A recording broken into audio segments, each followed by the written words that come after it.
Bonjour, bienvenue sur Math en tête, votre podcast de mathématiques pour tous. Bon, Archimède, ça vous parle? La baignoire, Eureka, tout ça. Bon, on va quand même creuser un peu, parce que ça fait léger là, cette anecdote. D'autant qu'on pourrait même parler de génie, quand on parle d'Archimède. Oui, carrément, un génie.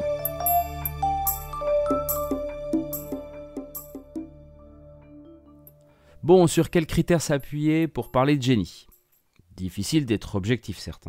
Mais le moins qu'on puisse dire concernant Archimède, c'est qu'il a eu une vie assez incroyable, ponctuée de faits d'armes pour le moins impressionnants. On détient son palimpseste, une copie de ses manuscrits que des moines du Moyen-Âge auraient partiellement effacés pour la recouvrir d'autres textes, mais qu'on a réussi à récupérer avec la technologie du XXe siècle. Mais dans l'ensemble, pas d'ouvrage. Tout ce qu'on connaît de sa vie vient d'écrits d'historiens de son époque ou de contemporains qui ont croisé sa route. Bon, reprenons tranquillement. On commence par quoi? La poussée d'Archimède, du coup?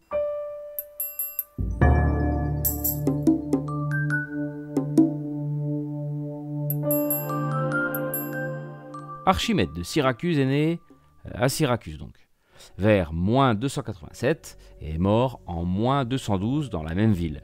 C'est donc l'homme d'une seule cité, et même d'un seul roi, car son histoire est intimement intriquée avec celle du roi tyran de la ville, Hiéron II.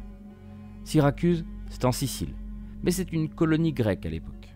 Elle fait partie de ce qu'on appelle la Grande Grèce, le nom du territoire qui désignait les côtes méridionales de la péninsule italienne sous domination grecque.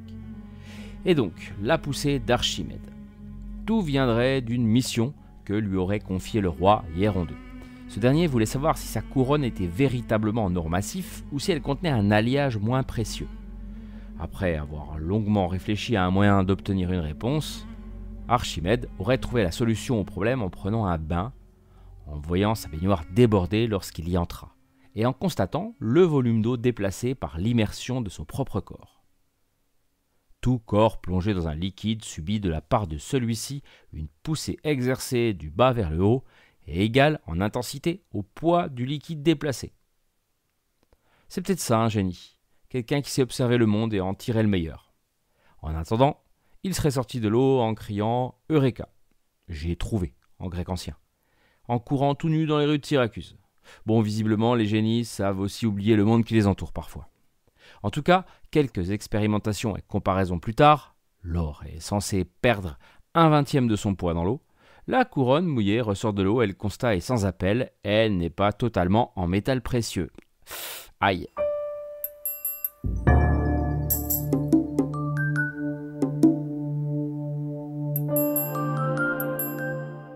Archimède est un vrai touche-à-tout, et c'est peut-être un autre trait de son génie. Mathématiquement parlant, il est aussi redoutable. Il est entre autres à l'origine de la spirale qui porte son nom, ou des formules pour les volumes des surfaces de révolution. Il a aussi utilisé la méthode d'exhaustion à de nombreuses reprises, en particulier pour donner une valeur approchée du nombre pi, car il est l'auteur d'une approximation remarquable de ce nombre emblématique. Mais c'est quoi au fait la méthode d'exhaustion? Avant d'y venir, il faut savoir que jusque-là, les savants babyloniens ou égyptiens de l'Antiquité avaient juste estimé expérimentalement pi à l'aide de fractions à la précision discutable. La nature irrationnelle de pi échappe à tout le monde. Impossible de l'écrire sous la forme d'une fraction de 2 entiers. Et même si cette irrationalité n'a pas été prouvée par Archimède, mais vient bien plus tard, ce dernier a réussi à encadrer le nombre de manière très précise pour l'époque, grâce à sa méthode par exhaustion donc. Il a coincé un cercle de diamètre donné entre deux polygones réguliers de même nature. Un circonscrit à l'extérieur du cercle et un inscrit à l'intérieur. Polygones dont il savait parfaitement calculer les périmètres. 2 carrés par exemple ou de pentagones réguliers afin d'obtenir un encadrement de pi. Il est allé jusqu'à des polygones à 96 côtés, ce qui a donné à son encadrement une précision remarquable. Il a donc trouvé que pi était coincé entre 3 plus 10 sur 71 et 3 plus 1/7. On est donc déjà à pi approximativement égal à 3,14. Et on n'a pas fait mieux que ça pendant de nombreux siècles, vous imaginez? Et il aurait pu s'arrêter là, Archimède, mais non. Il a aussi travaillé entre autres sur le calcul infinitésimal. On parle même de lui quand on évoque la paternité du calcul différentiel. N'en déplaise à Newton et Leibniz, qui se la sont disputés presque 2 millénaires plus tard. Dingue.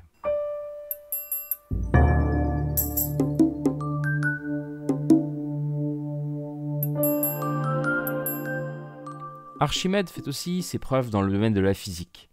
Il met en particulier au point des machines capables de décupler la force qu'on y exerce pour soulever des poids très lourds. D'ailleurs, on lui doit l'explication du principe du levier.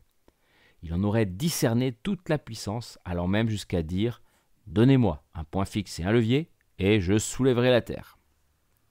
Il est le créateur de nombreux outils utilisés encore aujourd'hui, comme la roue dentée, la poulie ou encore la vis d'Archimède, ou vis sans fin, qui a servi à faire remonter l'eau pour irriguer les champs et qui est utilisée encore aujourd'hui dans de nombreux domaines de l'industrie. Souvent sollicité par Hieron II, il a créé en son honneur le Syracusia, le plus grand navire marchand de l'Antiquité, une prouesse de technologie pour l'époque.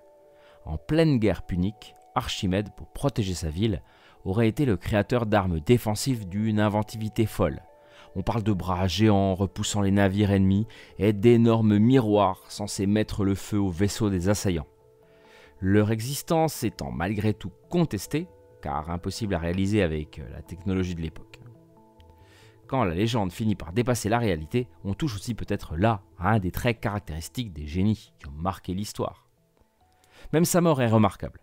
Quand Syracuse tomba finalement aux mains des Romains, le général Marcellus décida d'épargner la vie d'Archimède, bien conscient du potentiel de l'homme de science. Mais perdu dans ses calculs et tracés, ce dernier se serait agacé devant la présence d'un simple soldat. « Tu déranges mes cercles !» Ce dernier le tua d'un malheureux coup d'épée. La science jusqu'au bout. Ouais, si on y réfléchit un peu, un génie, c'est peut-être une personne d'exception qui arrive à quitter un peu son humanité pour rejoindre le firmament et traverser les âges. Tous les grands savants ont leur truc à eux, leur petit signe distinctif, leur gimmick, leur moment. Pour Newton, c'est la pomme. Einstein, la formule E égale mc2. Pour Archimède, ça sera Eureka. La légende, c'est peut-être là aussi un des signes qui transforme un découvreur en génie mythique.